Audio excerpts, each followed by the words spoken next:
I'm Stacy Grinsfelder. And I'm Daniel Kanter. And you're listening to True Tales from Old Houses, the mini-sode. Hi, Daniel. Hi, Stacy. How are you? I'm good. How about you? Doing good. Practicing my expressive, happy-looking face for this video thing, which has really knocked my confidence down a peg, but it's probably a good thing.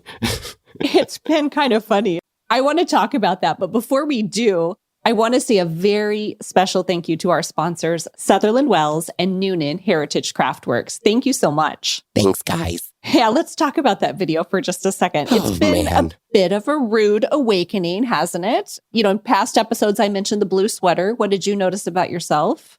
I noticed my face. What in my head is me emoting a expressive, listening, engaged, apparently just looks really bored and disapproval style is what I'm seem to be doing. That's what we're seeing on your face. And it's not what I'm doing. I have a funny story about that. My sister is a teacher. She's my older sister, and she's a teacher, and she teaches junior high and high school. And she has this expression she wears sometimes that it's like, I am really listening to you, and I'm concerned, and I really care about what you're saying. And it's such a good expression. And I was noticing her doing that a few times. Somebody else, it wasn't a student. She was talking to somebody else. And so I thought, oh, I need that face. Like I need that expression too, because it really tells people that I care. So I kind of just thought that's the face that I was making. You know, I felt the whole thing. But then I got a picture back, and the face that I was making was not the same. I did not look at all happy about what somebody was telling me. I could see like all my forehead wrinkles and all the wrinkles between my eyes. And I thought, all right, I'm going to leave that lovely and caring expression to my sister and come up with my own. We're trying our best, and we are empathetic people and for sure, deeply interested in whatever anyone's telling us usually. So yeah. Don't let it fool you. One way that I have improved, I've noticed, is that when we used to have a script of some kind for anything and it was your part, I would mouth your part like an annoying stage mom. And I seem to have curbed that habit. So I guess progress is being made here. I love that. I never noticed. Yeah. Wait, we have a quick announcement, right? Oh, we do. Go for it. Stacy and I mentioned this on the last mini-sode, I think, but we are going to Taliesin West in Scottsdale, Arizona, the Frank Lloyd Wright estate. We interviewed Pat last season, who works there, and now we're going. And so we wanted to cordially invite you. They're holding an event called Sunset and Sips on March 6th. Tickets are roughly $38, we believe. And That's you can correct. go. We'll be there. Obviously, as the name implies, beautiful sunset, and I believe a wine tasting. Alcohol-free options will be available as well. And I've run out of words to pitch the thing I don't know anything about. That's okay. But you can see us. Yes. During Sunset and Sips, that is really hard to say, by the way. They always have a couple of rooms at Taliesin West open that people can go in. So it's not the full tour. If you want to come to Taliesin West for the tour, then you have to set that up separately. But you can go to Sunset and Sips, like Daniel said, about $38, wine tasting. There's non-alcoholic option. I will drop a link in the show notes, and that'll let you know the time and all that. And we can all hang out together. I noticed that the February event sold out. So if this is something that you want to do, I highly suggest getting those tickets sooner versus later, because I don't know. I don't have any history of how this event works. There's so much we don't know, but we do know that we will be there on March 6th. And for the low cost of $40-ish, you can drink some wine and hang out. Right, exactly. So again, that link will be right in the show notes. And we hope to see you there. If you are coming, let us know in advance so that we will be looking for you too.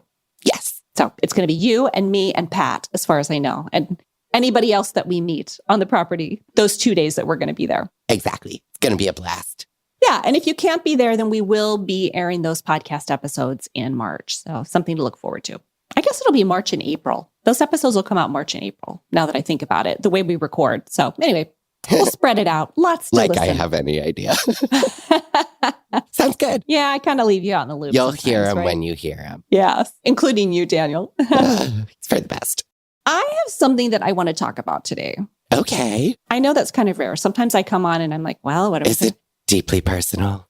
No, it's not deeply personal. It's just, I thought it was a topic worth exploring because, let me give you some backstory on this. This week, I managed to fill up my phone first. Then I went to my computer and it was full. And then I went to my iCloud storage and it was also full. So basically my hands were tied. I was trying to make content. I was trying to take a picture and everything was like, no, sorry, lady, you are out of space and we are not helping you right now. So that meant I had to go. Very frustrating feeling. I know this journey well. Yes. Do you? Okay. Oh, yes. Very frustrating feeling because as a content creator, I kind of need to be able to take pictures and video and explain to people what I'm doing. So I went to my iCloud first. That was my first stop. Well, okay, I take that back. First, I had to go to my phone and delete enough things that I could take, this small picture that I wanted to share on Instagram. And then I thought, okay, I need to set aside a day to do all this. And I went to my iCloud storage and I spent 6 hours. I'm still not completely done, but I spent about 6 hours deleting and downloading into an external hard drive and sorting and all that. And it led me to a bunch of pictures that I had of the staircase project that started in 2019. Oh, recent history. Recent history. So we've been talking about this, you and I, on the episodes about how I've finished up, or I'm really finishing up. I have finished the outer stringer and I'm finishing up the rest of the staircase, but that it started in 2019. And it was a very interesting trip down memory lane, I got to say. 2019. And I just made me think, why did it take so long to do this project?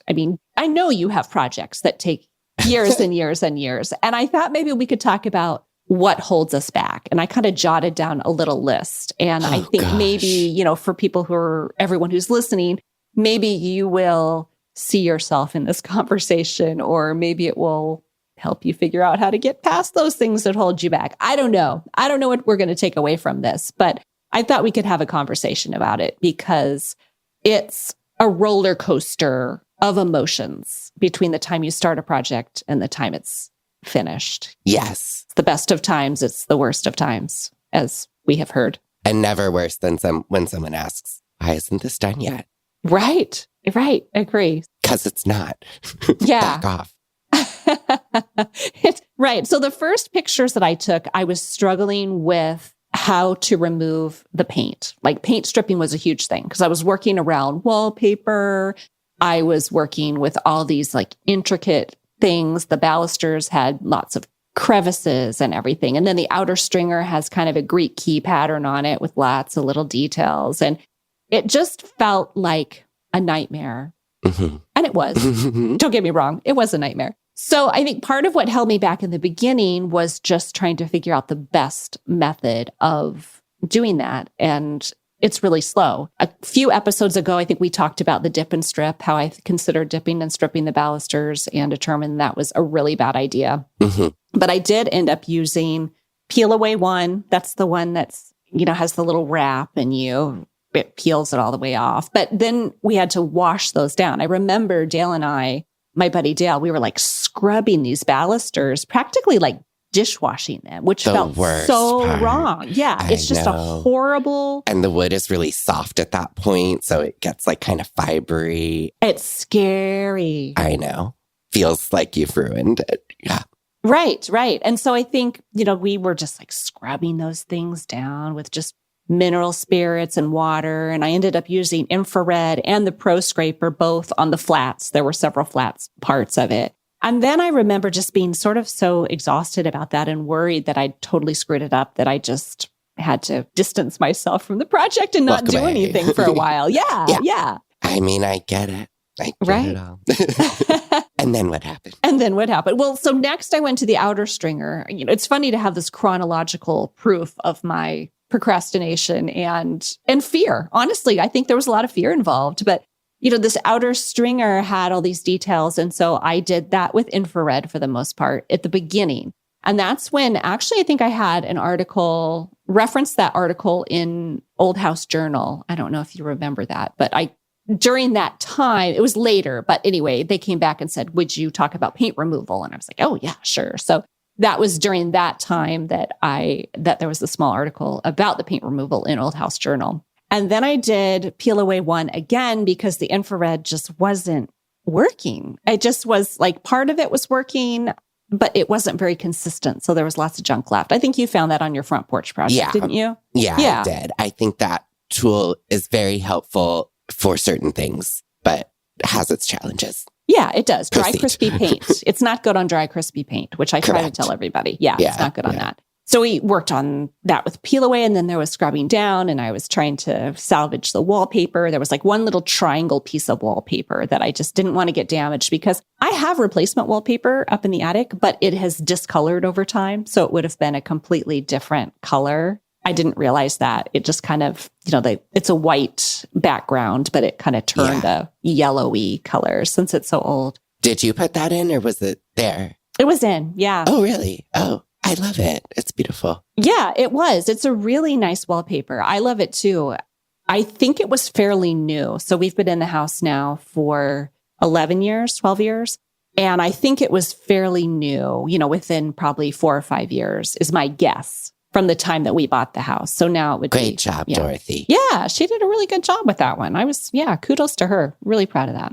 Long story short, I keep telling you the details of how hard it was to get the paint off. But I think it took me a while, and it probably takes everyone a while to figure out just the right product to use and the right tools to use. I mean, I've had so many different scrapers based on that project. And I use probably all of them in different capacity. But I kept thinking, I'll find the magic one. And the magic scraper does not exist. Have you found the magic scraper, Daniel?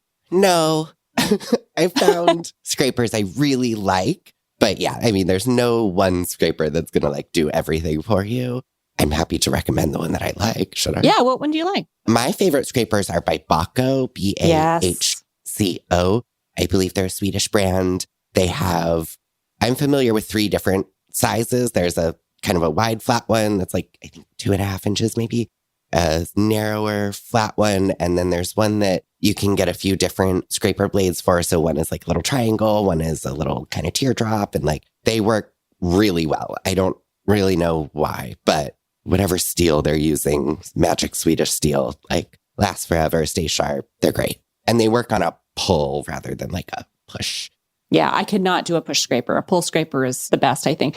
We use those at the window workshops that I teach in the summer. The wood window workshop at Silver Lake. We just got some Bahco scrapers for last summer. Yeah, they're really, really nice. I agree. And I like a good boomerang-shaped scraper that has kind of it's like a triangle shape, but it has little... It's kind of rounded. Yeah, it's kind of like concave, though, not round. Yeah. And I like those too, because there's always little details. But yeah, I mean, the amount of projects that I bought for that staircase is pretty crazy. I think by the end of the project, it often feels sort of like the process was sort of second nature. You figured it out and, now you have a process down. The thing that always I feel like happens to me is I don't get that process down until pretty much the end.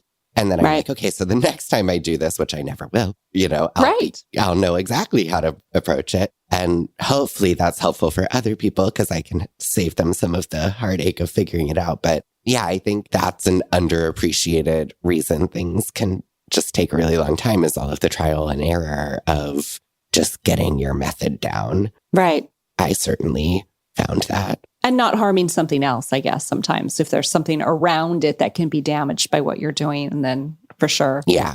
Yeah. Money. As I was going through my pictures, I also realized, that's when I didn't have money to do this project. I remember that now because in 2020, I had my friend Brendan's company come and he was actually on episode 107. Do you remember that, Brendan Brody? He was...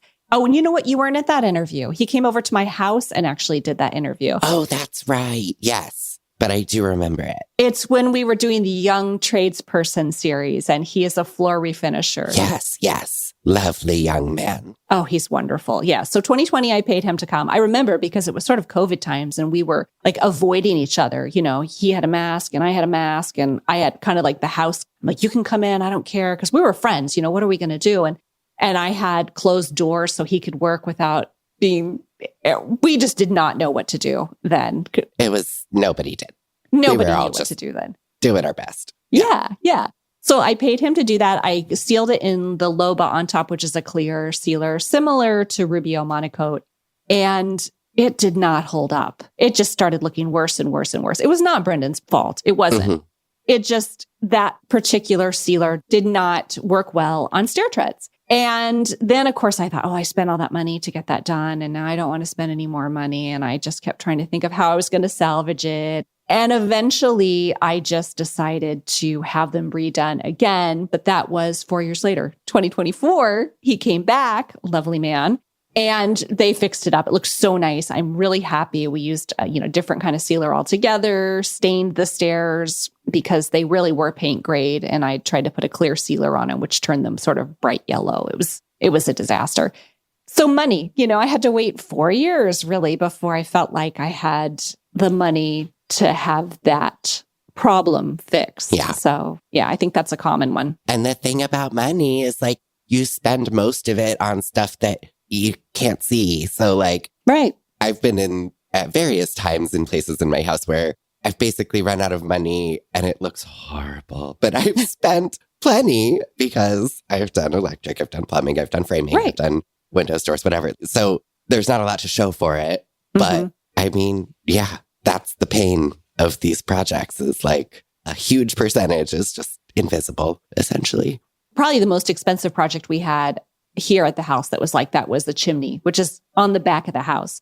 Not a soul notices it except for me. And it was one of the most expensive things that we spent on. It was probably comparable to our upper roof. I mean, that's how much it cost to have that taken down and then rebuilt from the roof line up. So yeah, totally true. That you just, those unseen things, or when your water heater breaks and you've got to spend money on the water heater instead, or in your case, the boiler. Remember how much money you spent on the boiler? Oh my Lord. Oh boy, do I.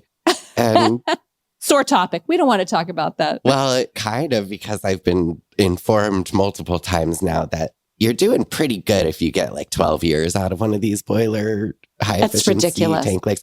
I can't believe it. And I'm like at 12 years. So I'm at the point of we're starting to throw money at the failing system to try to just extend the life of the system further. But I don't know how long that's going to get me. It just floors me. I still can't get over that because my uncle worked for years and years. He retired from the engineering and maintenance department in the New York City public schools, actually. He worked in elementary schools. And his job was basically to keep the boiler going. Mm-hmm. And so he did. That was what he would do. He would leave at like 4:35 in the morning and go out and do boiler stuff, right? And I'm thinking, okay, those boilers in the New York City school system had been there for probably 30, 40 years or something, I mean, granted, they had a full-time maintenance department nurturing them along. But to me, to hear 12 years. That is actually kind of different because the technology is so different now. Okay. All right. Oh, you're giving me the pause. I am giving you the pause because I really want to know, now that I've said that, I've gone out on a limb and talked about how great these boilers are in the New York City public school systems. You know something I don't know and I want to hear it. But first we have to take a break. Okay. We'll be back just a minute.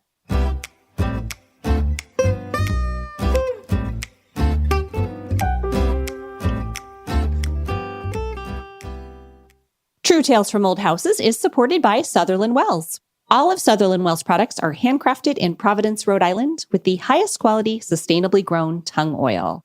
Tung oil, which is native to China, has been used for centuries as a durable finish for wood, metal, and stone. Unlike polyurethane, tung oil finish penetrates the surface of the wood, so it flexes and contracts as conditions change, which makes it the perfect pre-finish or protectant for everything from fine furniture to window sash and sills. I've used several of the products, and I have a few favorites. Clarabelle's, of course. I use it to mix with my oil primer. I also like Slicky Wicky on the window jambs. It keeps the sash moving up and down really smoothly. And I like Millie's polymerized tung oil because, of course, it's named after Millie.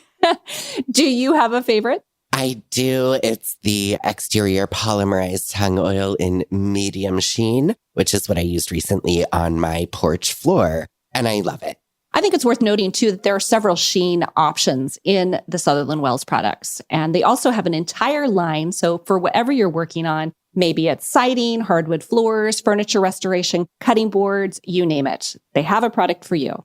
So to learn more about the complete product line, visit Sutherland Wells, that's Welles, sutherlandwells.com. And to save 10% on your first order, use the coupon code TrueTales. True Tales from Old Houses is also supported by Noonan Heritage Craftworks. You may know Joseph Parenti from Instagram for his work with historic exteriors in the Pittsburgh area. He's now extending his offerings to homeowners across the United States with Noonan Heritage Craftworks. Now, Stacy, you and I know finding the right help to restore and maintain your old house is a huge challenge. Where do you start? What materials and methods should you use? Who can you trust? Joseph wants to help you out with that. You can schedule a phone call, a video conference, or an email consultation with Joseph to talk through your exterior project and help you game plan. So whether you need to prepare a scope of work, maybe you need a second set of eyes just to help compare estimates, or even figure out the right questions to ask vendors, Joseph can provide unbiased guidance to help you steer clear of pitfalls and ensure success. To learn more about how Noonan Heritage Craftworks can work with you, visit our special landing page at Noonan Craftworks, that's Noonan, noonancraftworks.com/truetales.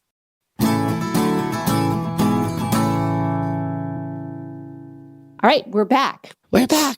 You were going to explain how boiler technology is different because clearly I have no idea what I'm talking about. Go for it. It's like different and in some ways better and like in other ways worse. So back when I got my boiler put in, it's a combi. So it's tankless, hot water, and the radiator heat system. It was sold to me as this, wonderful high efficiency innovation that was going to be amazing. In the time since, all of the plumbers that I work with regularly have basically all changed their tune on these systems. And what they've basically told me is we really only kind of put those in when space is a huge concern. If you need to fit all of those systems in a little tiny closet, like perfect solution. For a kind of big house like mine that I can have a hot water heater, there's no reason I need everything to be this compact. The systems are just prone to a lot of little issues that are sort of expensive to repair because all of the parts are proprietary with the manufacturers. Because the systems are so compact, everything is like really kind of scrunched in there. So in order to like access like one little thing you might need to change out, you need to basically disassemble the entire unit. So service ends up being more expensive because the parts are more expensive and the labor takes longer. And the biggest thing that they told me was basically, yes, you will save on your energy costs by installing one of these systems. The thing that is going unsaid is that you will spend a lot more on annual maintenance because the thing that people do not do with these units that they should be is annual maintenance, which to do properly should actually cost $1,000 to $2,000 apparently. Every single year? Mm-hmm. Yeah. Okay, then. Yeah, none of this is great news, but I don't know. It was an interesting perspective of just how rapidly that opinion has changed. So basically the advice one plumber told me was you're honestly much better off just getting a conventional boiler because it'll last you 30 years. And much like the sort of new window, old window debate, like the energy savings that you're going to get will not actually pay for. Will be eaten up in maintenance costs, it sounds like, right? Exactly. Yeah, traditional boiler, I guess, if you've got a whole room to fill it in, right? Those things are pretty big. They can be. Yeah, definitely. All right. So money holds us back. That's where we were. Oh, yeah. This one. No, wasn't that's about okay. boiler technology. No. That's not what we were doing here. It was about boiler technology. Right. No, we were just talking about why things take so long. And I guess money's a huge one. You got to stop and do maintenance on your boiler. You can't. Yeah. And when you have to re-spend the same money every decade, you're going to have less of it, which in turn will slow your projects. Do you like how I tied it back around? That was very good. Yes. Excellent. And so true. So, yeah. Anyway, in the meantime, between removing paint and getting those stair treads done again, I had project paralysis about, should I get stair tread covers or should I get a stair runner? And a stair runner, it all came back to money again, because if I got a custom size, it was going to be around $2,000. If I DIY'd it, I was afraid it was going to look terrible in 2 years. And I didn't want to throw thousands of staples into these risers that I had just pulled hundreds of staples out of. So, I went back and forth and back and forth and back and forth. And part of it was the color of the stair treads were still yellow. The floors were orange. because they were pine. And then the baluster was dark brown, and I just could not figure out how to tie it all together. So that really held things up as well. I mean, this is the reason I don't have a runner on my stairs and my treads are trashed, but we'll get there someday. Then there was products. What product do I use? Because since 2020, and now... the good stuff's gone. Yeah, the good stuff is gone for one. Am I allowed to say that? Yeah. The second, I guess when it came to paint, everybody was on the linseed oil paint train, how it was practically a religion there for a while on Instagram. And I get it. I get how it is the holy grail of what we could be doing for our old houses. But I was also trying to blend this stringer and balusters from the staircase in with the balcony and the entire balustrade, which went all the way around top. I was not planning on doing those right now. And like stripping them so that you could linseed paint. Right. Yeah. No. So if I had done linseed oil paint, then I was going to have this huge, I felt, disparity between what that looked like coming down the stairs and what the balcony and the rest of the balustrade looked like. And I didn't want to do that either. So then there was that, I think I'll just sit on this decision for, 18 months while I figure out what I should use. And I did end up using a bin more paint. I used Advance, which I like very much. And I have no regrets. Was there a part of you that felt like, once I admit that this is my path forward, like people are going to judge me horribly and think that I'm like, not supposed to be? I feel like I get really caught up with that. I had the same debate with linseed paint with my porch because I did strip so much of it down to bare wood, but a lot of it I didn't and I don't plan to. Right. So I made the same decision, just, regular paint is fine. Yeah. So your question was, did I feel maybe guilty or embarrassed? How would you ask? I guess was part of the time spent debating it, the concern about what others might feel about that choice. Yeah, I guess to a certain degree, like doing what we do here on the podcast, writing a blog, teaching window restoration. I feel a certain responsibility to bring best practices to everyone who's listening. So when I know that there might be a solution to a problem that I'm not going to use for very valid reasons, then I have to think about, like, how do I really feel about this? Is it really important to me that I use the right product and deal with this, like I said, the disparity between what the two things looked like? Or is it better for me to do what's best for the house and the future owner? And for me, that's where I landed. So yes, I do feel a responsibility to that, but I also try to come down on the fact that this is not a museum. We are all learning. Even if we know a lot, we're all learning. And there will be an opportunity for me to use linseed paint in another house on another project. This is just what I had to do in this time, for sure. Well, I think that's really helpful for people to, especially when you're willing to explain why you came to that decision, because yes, nobody's like doing any of this perfectly. And we're all like figuring it out and trying to make the best decisions we can as we go. And I think when that kind of gets left out and it's just like, this is how to do it, like it makes people feel inadequate or like they're not doing it right. And like they are doing it right. It's just right. Every situation's different. You and I both get comments sometimes, in our DMs or whatever about how we're doing it wrong. And I'm using finger quotes. That never happens. Right. And I think initially, a long, long time ago, when I first started this, my first response as a people pleaser was to think, I must be wrong. And now I don't usually get that feeling. If somebody writes something like, you're doing it wrong, or you're putting that garbage paint on your project or whatever. Garbage, $94 gallon of paint. Yeah, exactly. Trash. I don't really take it to heart at all. And oftentimes I just don't even respond. But otherwise, I don't know. I guess I'm more confident now. I understand. Cocky, I would say. Wait, cocky? I'm sorry. That did sound really bad, didn't it? Insufferable, I would say. No, I'm kidding. This is the second time you've called me insufferable on this podcast this year. Wait, really? But I never even used that word. No. You used it twice. Cut it out. You said when I was because I had written that book, you said, becoming an author is going to make you insufferable, isn't it? Oh. Yes. I stand by the joke. It was funny. I'm sorry. It's a joke because you're the least insufferable person. Aw, thank you. Thank you. We'll explain. We'll explain jokes later.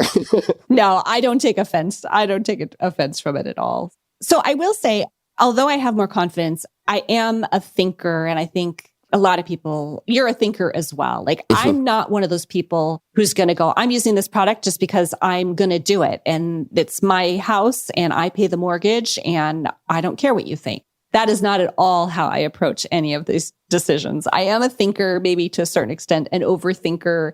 But yeah, I just want to make it clear that I have not come down on the side of stepping away from best practices because I don't care. Well, and we've talked about this before too, of half the project is thinking about the project.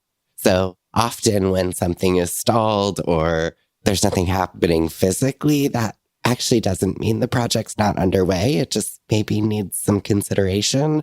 And I would rather overthink a project than underthink a project. Yeah. But the caveat being, overthinking can get you into a spiral where you just never start. So I feel like I've gotten okay at accepting that I don't know every step, but I do feel comfortable that I know the first and second, and then the rest will follow. And that way I can kind of get going. That is a good way to put it, because I think that's very different here 10 years into this project than I used to be, how I would think, okay, I know step 1 and step 2, and oh, what if I never figure out step 3? Or what if I never figure out step 4? I'm kind of at this stage, as we're talking about why things take so long, where I might know step 1 and 2, and I'll think, oh, I don't know step 3 and 4 now, but I'm sure it'll come to me if I just wait, And so I just wait 4 years, 5 years. But yeah, to bring it back around, I guess.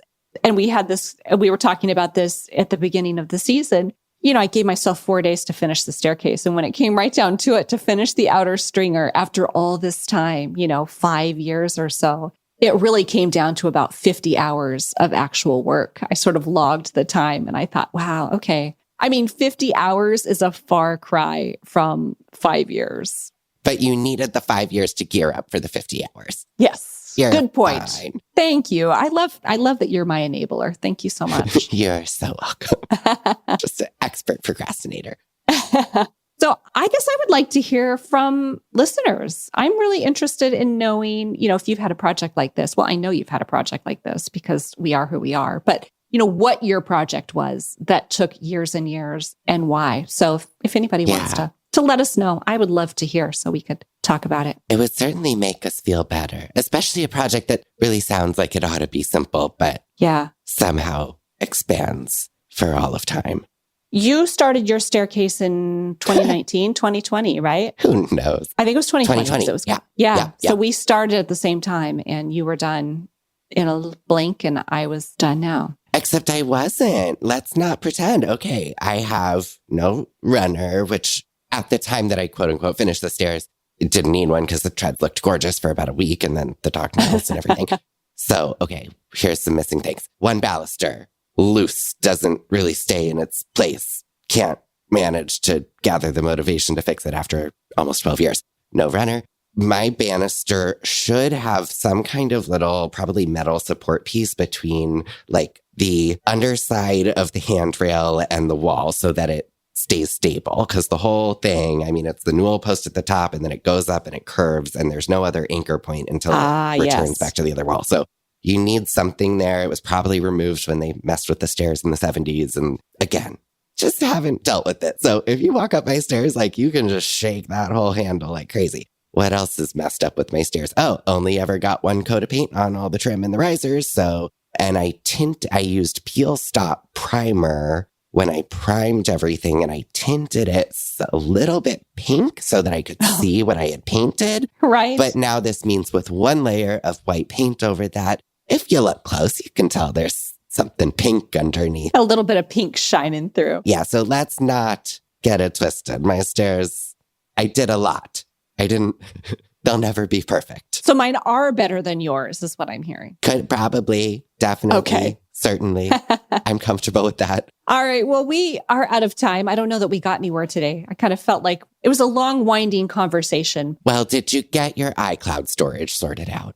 Speaking of spending money, I spend $2.99 per month for whatever storage. It's not a ton, but it's probably plenty. And I think I will not be spending more money per month over $2.99, but ask me if I would buy a $40 scraper today. And I would say, heck yeah, even if I don't know if it's going to work. So, right. Right. Yes. How I spend my money is a little questionable sometimes. But yeah, I don't know. Did you upgrade your plan?